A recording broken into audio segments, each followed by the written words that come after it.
Thank you very much. Thank you very much.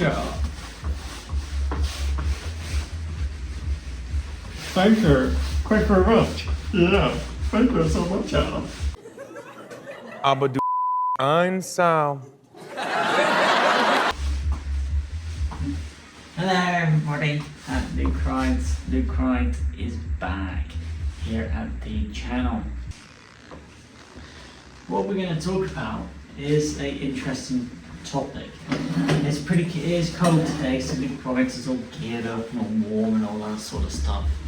But it's an interesting video, so let's get into it and see what this motovlog is about. And it is certainly about motorcycles.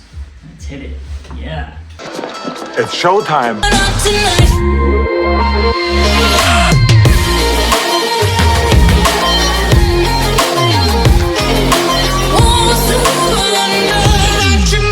Well, hi everybody. This is an interesting topic on the changes in the motorcycle world. Now we're starting to see with manufacturers like Yamaha, and now we're finding with manufacturers like Honda, Ducati in some ways, BMW in their own way, that actually what's happening is a lot of engines are being tuned differently depending on the platform. So we've seen it with the new Honda Hornet into a 2-cylinder, and there are going to be Honda fanboys and Honda bikers that love the fact that the Honda Hornet was a V-twin, and find it strange that Honda had just taken a twin-cylinder parallel twin and just plonked it onto the new Honda Hornet. And the Honda Hornet is pretty. It's actually a good-looking motorcycle if you think about it. Nice cowl section, nice combination with the colour contrast with red and white. It's actually a good looking motorcycle. Love the colour combination there. And yes, Honda is using the twin, but we're going to see this now. So you will find that the same engine in the Honda Hornet will be shared between a CB 900, and it will be shared between a different motorcycle of that MG capacity. And yeah, there is a change in the motorcycle world now, where what we're seeing is a lot of manufacturers like Yamaha and Honda and BMW are getting the idea that at some point there's going to be a replacement for the petrol engine. Because of this push of battery-powered motorcycles, but also push of battery-powered motorcycles. Now we're seeing more of them available, but even though they tend to be more than their petrol counterpart, but we're seeing them, and you will see rich bikers, they will at some point, or there will be a group of very rich bikers that will buy battery-powered motorcycles, and they won't buy a petrol-powered motorcycle. And that means Honda, Yamaha all lose sales with their petrol engines. And it's like manufacturers are figuring out that why put massive R&D and development into, say, a category, say 900cc as your baseline, and building two completely different 900cc engines, when actually it's cheaper and saves the manufacturer money by building one 100cc engine, and then maybe changing certain components of it inside, but keep the essence of the engine the same, and then retune it for different platforms. So the Honda Hornet being a naked is one of them, and then you've got a CB equivalent which will have bearings, and that will have the same parallel twin engine but tuned differently. And we're going to be seeing this a lot more. We're seeing a lot more of that manufacturers are it's like, in a funny way, it's like they're giving up. It's like they're giving up on a petrol engine. because they're not building many different varieties of them anymore. And this brings on to another example, and an interesting point here, is the Yamaha R9 Supersport. Now, the R9 is triple. Funny enough, that engine is also shared with the MT-09 and was also shared with the GT.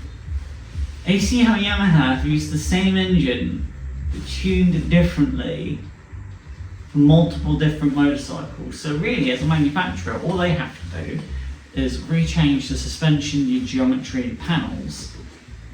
I think the way the wiring loom's wired. But apart from that, it's not a huge amount they have to change in order to build a new motorcycle. And that's quite interesting that we're living in a world now where gone are the days where massive R&D was put into 1000cc engines. Now it's like BMW, they have a 1000cc engine, that is the S1000RR SuperBike. Reduce the power and torque, we change the internals so that it's not SuperBike engine, and then giving that platform to the XR, and giving the platform to the S, and it's like, wow. But what is annoying is that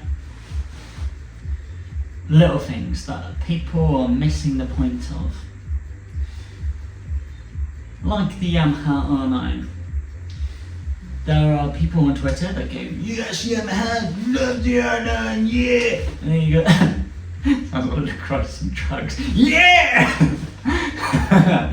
Oh, it's like super trucks. No, it isn't, they should get coffee. That's like a truck. What was I going to say? The R9. That there are people on social media now that are like, oh, the R9, oh yes, I'm going to mount an R9. Oh, that triple engine's so good from the MT-09. Oh, it's so good, I love the power delivery. Oh, I love how power is delivered to, compared to 4 cylinders. And it's like, here's the worry. Here's the worry. Here's the worry. Here's the scary bit that Luke Wright is getting in his head now. That he's seeing a trend, which is Yamaha taking a MT-09 engine and and turning it into a Supersport. Do you know what that means? That means if Yamaha make enough sales of the R9, why would they bother putting more R&D into the R1 Superbike? No, no, no, no, no, no, hell no, no, no, I refuse, no, no.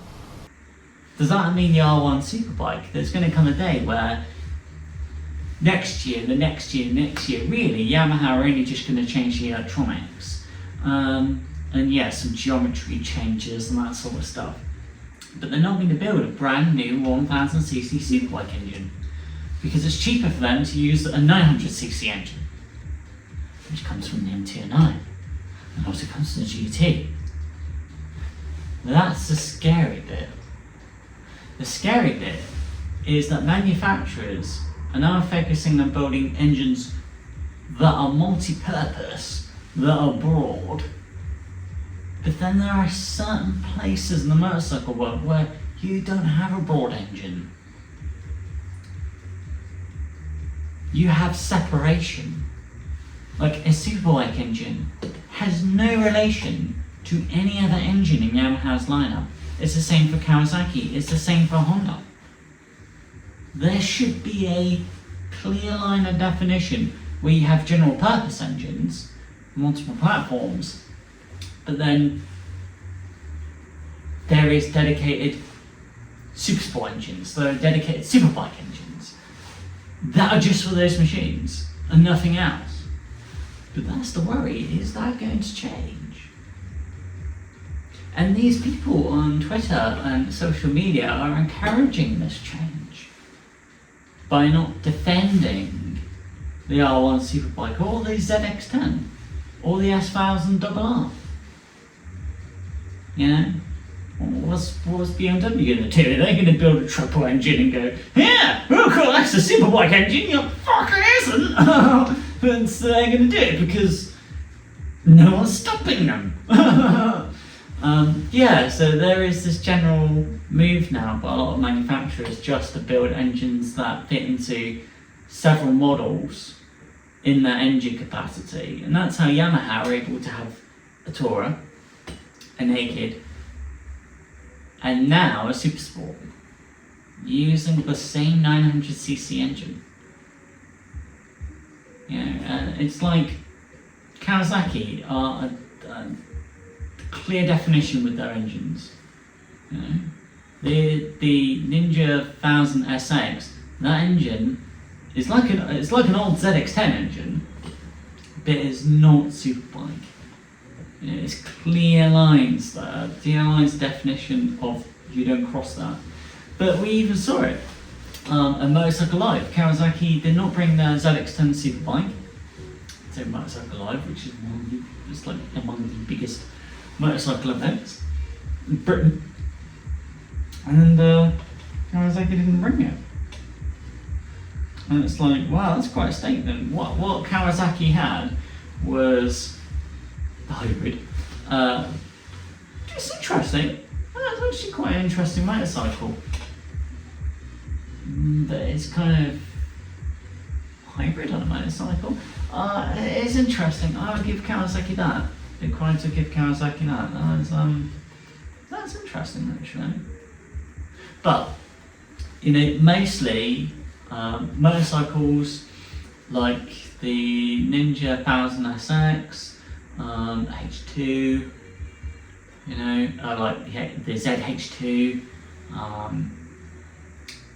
the supercharged engines, and then you had your twins, and then you had your retros and your classics.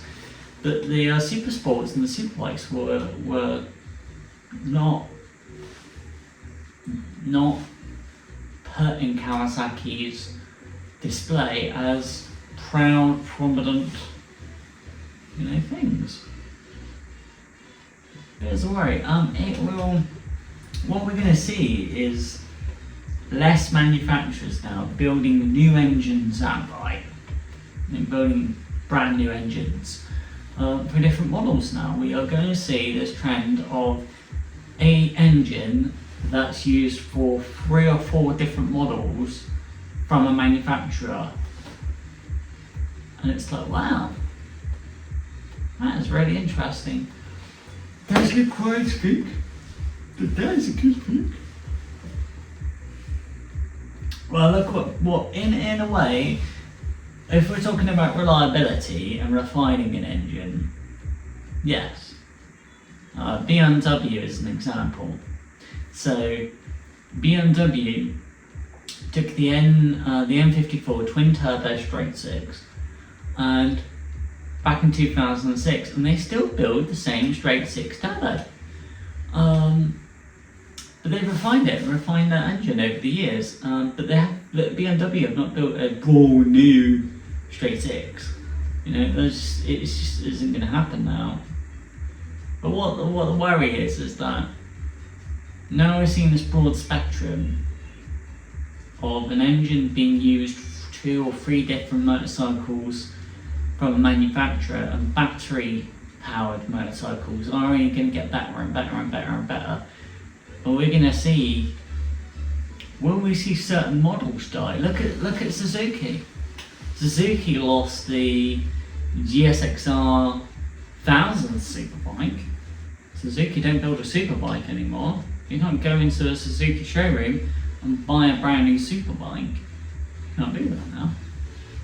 It's not a thing. And now Suzuki's doing it, how long before Yamaha or Honda will follow suit?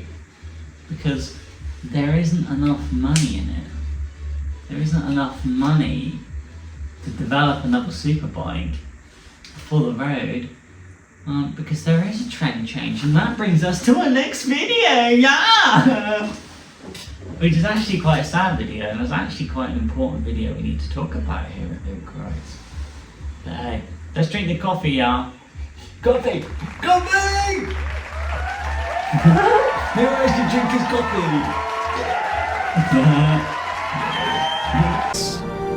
The way we... The little rascal has spirit. As water. It's the end of the trail for me. Thank you. Thank you, kid.